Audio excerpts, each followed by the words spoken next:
Peace and blessings. Welcome back to the channel once again, where we talk all things health and healing from a holistic perspective, and today will be no different.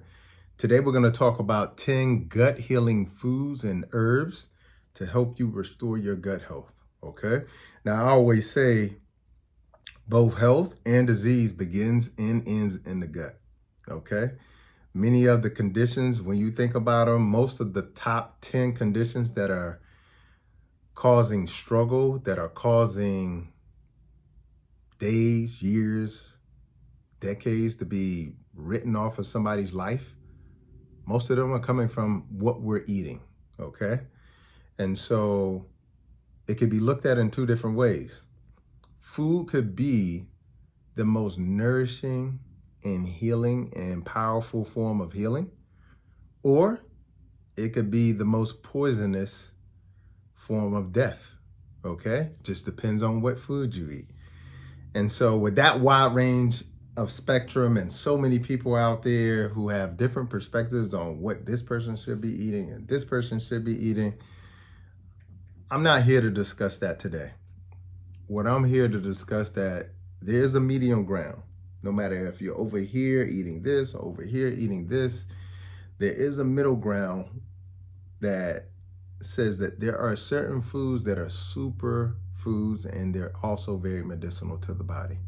Okay. And when you get in trouble and you're needing to reclaim your health, these foods can help you start that journey.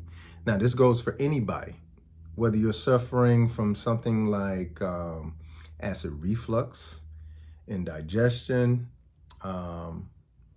diarrhea, constipation, bloating. Even if you're suffering with conditions like IBS, ulcerative colitis, diverticulitis, it's really important to understand that all of these things begin with our lifestyle. And a large part of our lifestyle is what we're eating, okay? So before I jump into these foods, let me first say this. You got to stop what you're doing first that created the condition in order for these things to help. Okay. Now, I'm not going to even touch on the subject of what you need to stop doing, because I do that in virtually every video that I do. And if you need further information, you can check out my book, Vegetation Over Medication, where I go in depth about that. So I'm not going to talk about that today. We're going to stay real positive, and we're going to talk about the foods that are actually very healing to the gut today. Okay. Foods and herbs today. So I think that's important. So then you can kind of get some information, because one of the things that I talk about in my book, Vegetation Over Medication, is the importance of, when you're making that transition to a healthier lifestyle and a healthier diet, start to add before you subtract. Because a lot of times when you're taking away foods that you have been eating for years, and you use the word love when you mention the food, when you start to get rid of these foods that you know are unhealthy for you, it's like having a small funeral, okay? So for a lot of people, I think it's important to start to add in some good stuff and then slowly remove the things that you know are no longer serving you, okay? So again, today we're just gonna focus on the 10 that could be very nourishing and healing to your gut, no matter what you have going on in your digestive system, okay? Now, before I get into the 10, let me say this. Think of your gut like a garden, okay? And think of it as a garden you put in the backyard. For a while, you were taking care of it really good. And then you started to mishandle it. You started to throw things out of the window, and they would go into the garden that didn't need to be there. You started to put things in a garden that you thought were nourishing, but they really were killing not only the soil, but the plants as well too, okay? You did a lot of neglect. You didn't do a lot of self-care when it came. Think of your gut like that. Think of it like a garden, okay?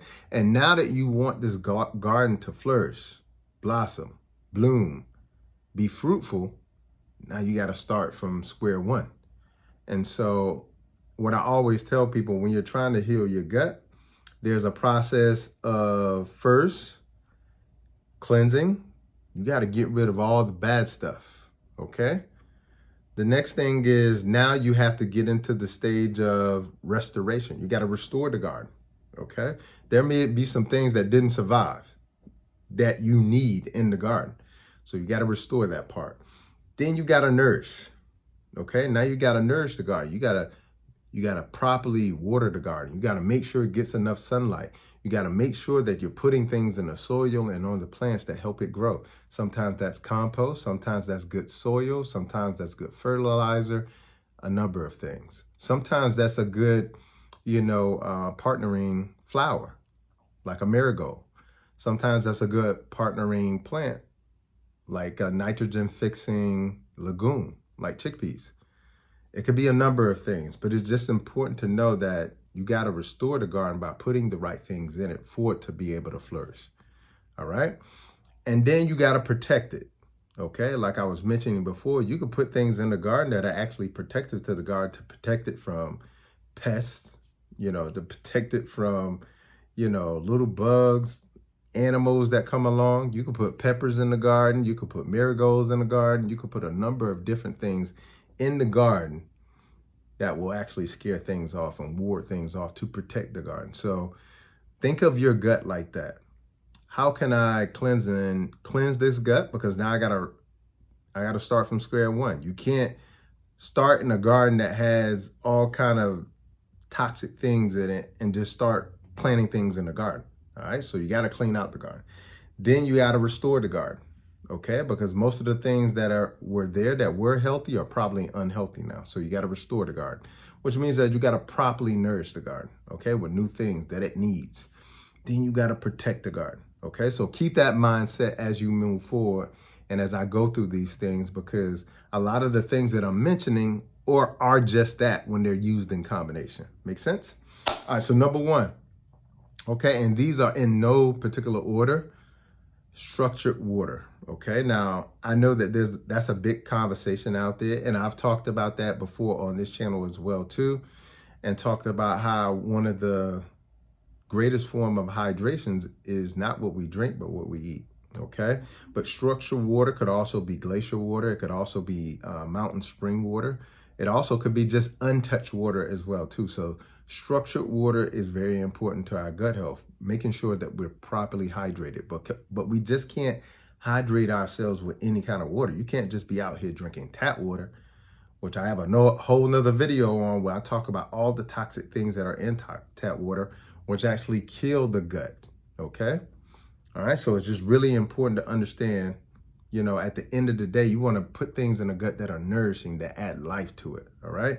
And structured water is one of those things, because it enhances the gut diversity, meaning the different types of good bacteria in the gut, it actually enhances those. Okay. It also improves the nutrient absorption in the gut and the protection of the gut as well too. So it's really important to understand it's not about the quantity of water, it's also about the quality of water you drink as well. So structured water can be very helpful. Also, Irish sea moss, and you can go back on my channel, did a video about that, and the importance of incorporating a sea vegetable like Irish sea moss. Okay, Irish sea moss is not only nourishing to the gut in terms of like the nutrients that it's loaded with and the vitamins and the minerals, but it's also very soothing to the gut lining as well too, because as you've seen with sea moss, when you kind of blend it up into a gel, it acts like a gel coating inside of the gut. So sea moss is really good. I think we're on 3 now, pomegranate. Okay, pomegranate is really good as well too. And pomegranate, because it has this particular healthy gut bacteria that most people are missing. Okay, and it's a good bacteria that you put in the gut by just simply consuming pomegranate. All right. And so a lot of people are actually deficient in it. And it's been shown that this particular good bacteria, which is missing in most people, is very, very helpful when it comes to your immune system, helping to upregulate your immune system to be cancer protective and things of that nature as well too. And so pomegranate has this particular good bacteria. It's called Bifidobacterium infantis. Okay, which is really, really good for the gut. Okay, so it's hard to get in many places, but that's one place that you can get it, in pomegranate. So a lot of times I'll make the pomegranate juice. All right, number 4, dandelion greens. Okay, dandelion greens. Okay, so instead of getting the spinach, the kale, get dandelion greens. Now, it's a little bit of a bitter green, but they're powerful detoxifiers. So this is part of that cleanup crew that I was talking about with the gut.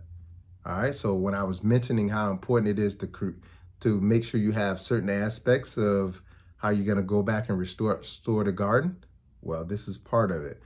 Having these dandelion greens are going to be there to actually help to detoxify and cleanse out the gut. All right. And not only that, these particular greens are loaded with prebiotic fibers.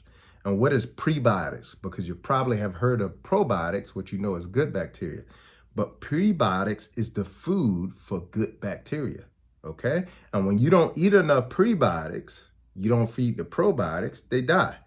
And when the probiotics die, the unfortunate thing is at that point, now all the bad bacteria overgrow.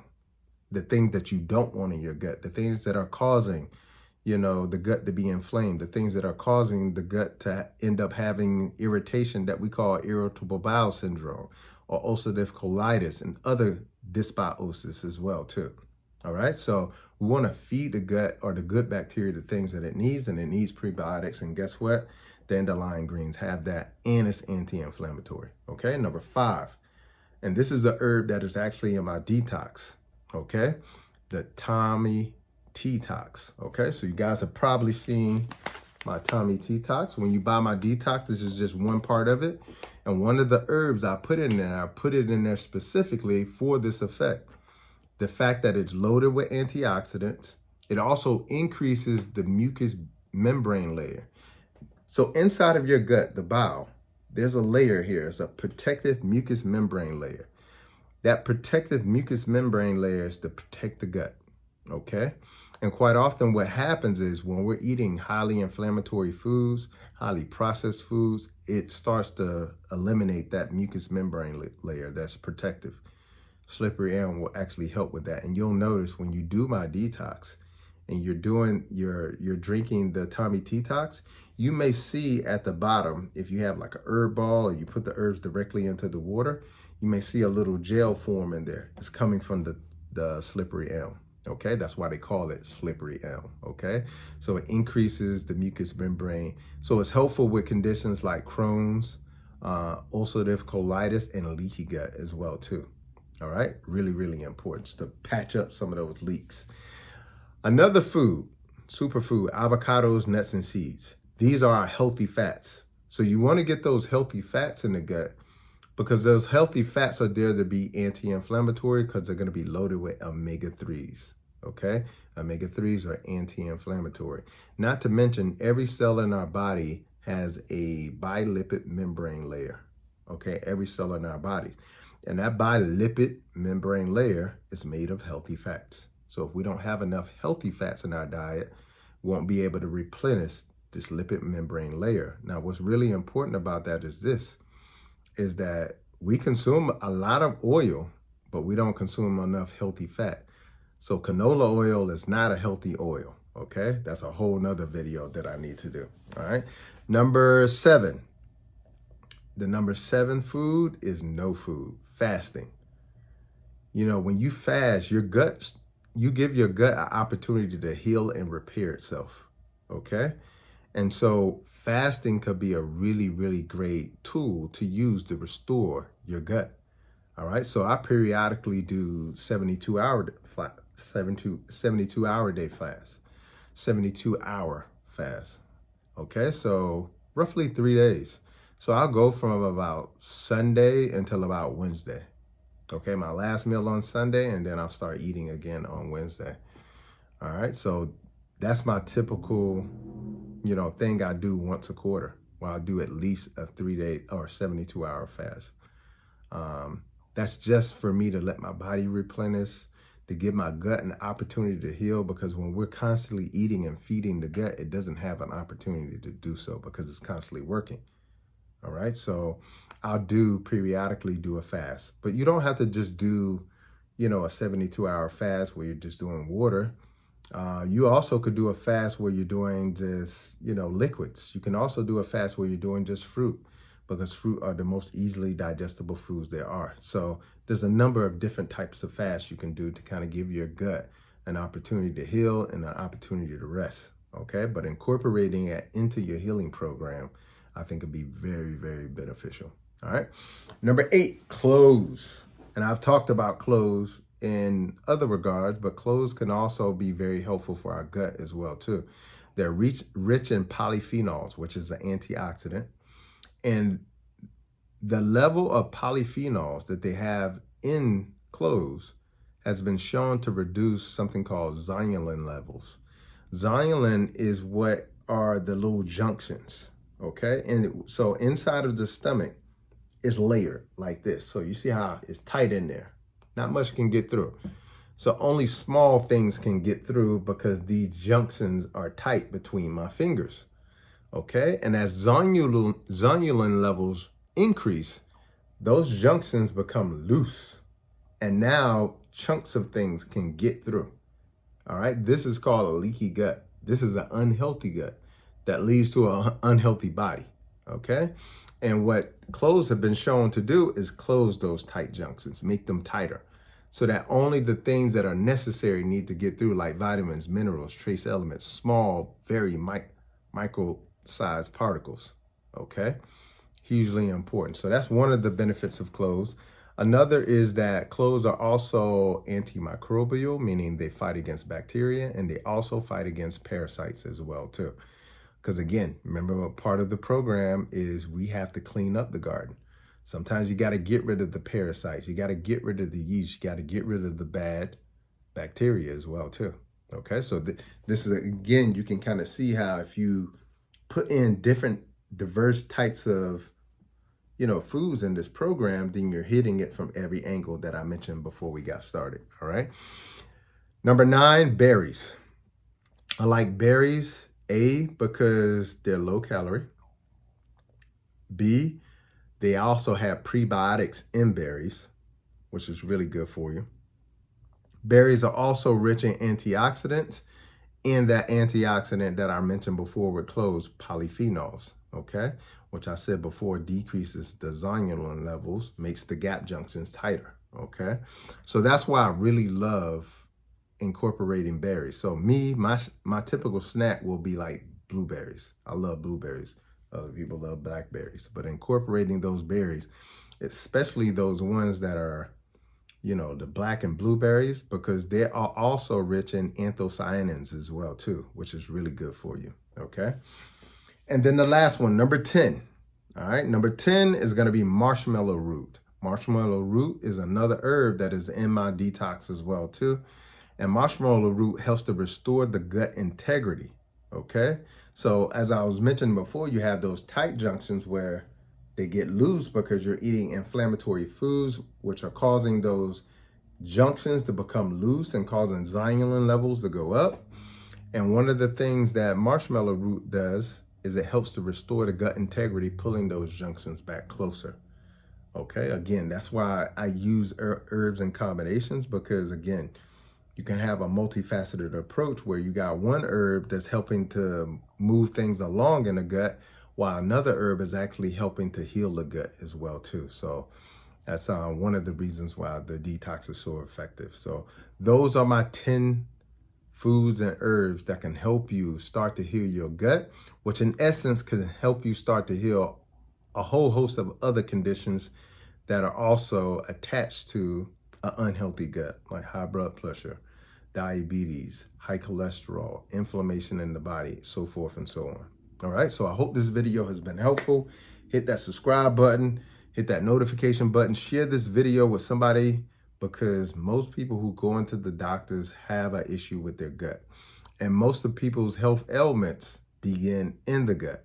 So if you can start there to start to enrich, heal, and restore your gut, you may find that this may be the key and foundation to you restoring another condition. Because quite often the condition or the diagnosis is just a symptom of an unhealthy gut. All right. Until the next time, peace and blessings and Godspeed.